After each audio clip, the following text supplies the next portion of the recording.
guys, it's Caroline, and today I'm here with Mima and Bop, and I'm going to ask them a few questions because they have been voracious readers in quarantine and pretty much all your lives. So I thought I would ask them a few questions and just see what they said. So first up is going to be the best book that you read in quarantine. Mima? What is it, The Magnificent in the Vial? What is it? The Splendid in the Vial? The Splendid in the Vial by Eric Larson. That was my favorite that I read during quarantine. And why'd you like it so much? Well, it was all really well researched, and everything in it was either from diaries or from actual letters and things that people actually said in public, but it read like a novel. And it was really, really interesting. And I liked that it was all about Churchill from May of 41 to May of 42, or was it 42? Yeah, 41 to May of 42.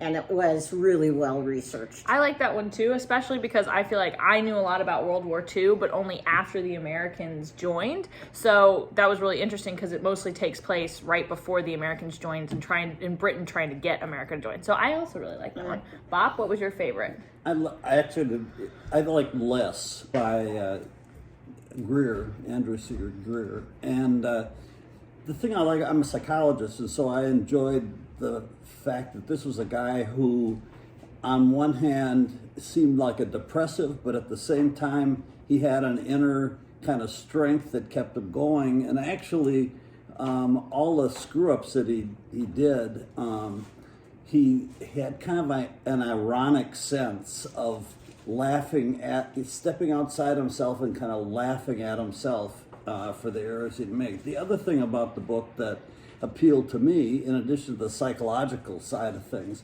was also the travel.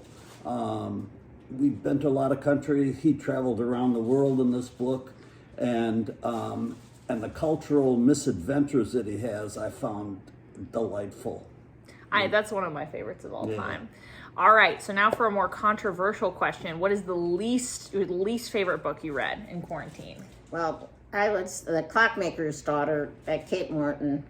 That made absolutely no sense. I kept hoping that it would, and it never did. I don't know how in the heck she figured out this was the house when she didn't really have any real true anything about it, no pictures, nothing. So she knew. I don't know why. But it made no sense. Yeah, I reviewed it for The Crimson when I was in college, and I also was like, how is she figuring all this stuff out? I like that author, and this was really a great disappointment. Yeah. What about you, Bob? Death by Water was one that I read. Well, first of all, my son-in-law always says that if he asks me to rate something from 1 being the worst to 10 being the best, my scale goes from 8 to 10. So picking out the worst is hard for me. Death by Water is one of the series of mysteries by a guy named Michael Innes, and he's written 33 in this series before he died.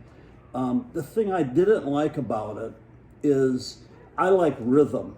I like words, syllables that turn into words, that turns into sentences. And I don't mean that it has to be poetry for me, but it's got to flow. And this was more like riding on a macadam road. And I think that he's Scottish, so I think maybe macadam roads is where it's at. Maybe but anyway, that was the one. And again, I'd give it an 8. Okay, so now is a book that you want to recommend me or any of my viewers that you think probably we don't know about, whether that's because it's lesser known or because it was published a while back and I'm only so old. So what are you recommending that you think I maybe haven't heard of? Well, one of my all-time favorite books is called Gospel. And it's not a religious book particularly, and it was written by this guy named Wilbur Bernhard. And I read this, I have it at home if you want it, because I won't throw it away. It's a long book, and it's something about scrolls that are being found. And all these religions are after the scrolls. The Muslims, the Jews, the Christians, they're all after these scrolls, and it's kind of a mystery and stuff, but it goes back and forth to actually like Mary Magdalene, stuff is all of a sudden in the background. But I was just taken in by this book, and I went back to Wilbur Bernhardt, and he wrote something called Emma that was trash. So I don't know. Maybe he didn't really write it. I don't know. What about you, Bob? I would recommend Rachel Maddow's Blowout. That one of the things that you always notice about her show is that she and her staff do really a lot of research, and this really researched the whole issue of fracking and some of the controversies involved with that as an alternative to the oil pipeline kinds of things, the politics that are involved. Plus, it's really quite nicely written. It flows really nicely. I enjoyed it a good bit. There you go. That's a good one. Okay. And so the last two questions. So I'm going to ask, what was your favorite book when you were my age? Well, I think I'm going to go with authors, because I think that I found James Michener when I was about your age, and then I started reading a lot of James Michener. And probably, his best one is Hawaii, but I probably read that when I was younger than you. But probably later on, I read Colorado and, Alaska, and those were the ones that I was reading. Yeah, I'm halfway through Hawaii, and then my library loan got snatched from me because there's no way to sanely read a 52-hour audiobook in 2 weeks.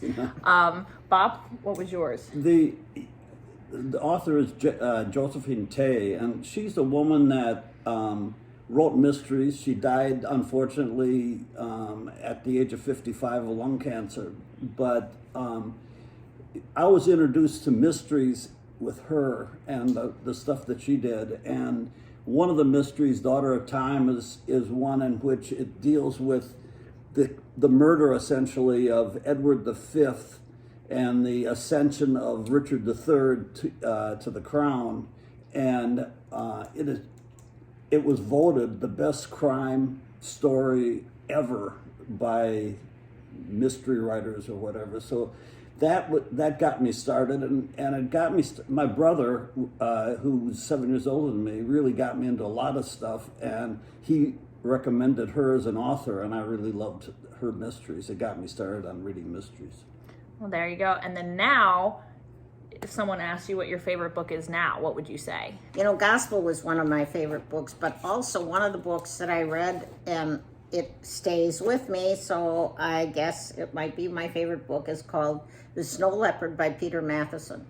And I like to read a lot of times true travel, not just, which is the best monument to see, but people who are like trekking through the Amazon or wherever. And this one really stuck with me, called The Snow Leopard, where he's trying to find the snow leopard in the Himalayas. And I think probably Confederacy of Dunces, written by John Kennedy Toole, who also I think died pretty young. But I like this is kind of, his hero, Riley, is a kind of a sloppy kind of guy. Again, this is a book that was introduced to me by my brother, and he's a thinker. He's got awful habits. It really deals a lot with New Orleans and what goes on in New Orleans. I found it to be a really delightful book, and I'd read it again and probably get stuff out of it the next time I read it. Well, that's one that I've always meant to read, and I gotta read Snow Leopard too. It comes so highly recommended. All right, so those are my 5 questions. Hope you enjoyed, and hope you added some stuff to your TBR based on their recommendations. Bye.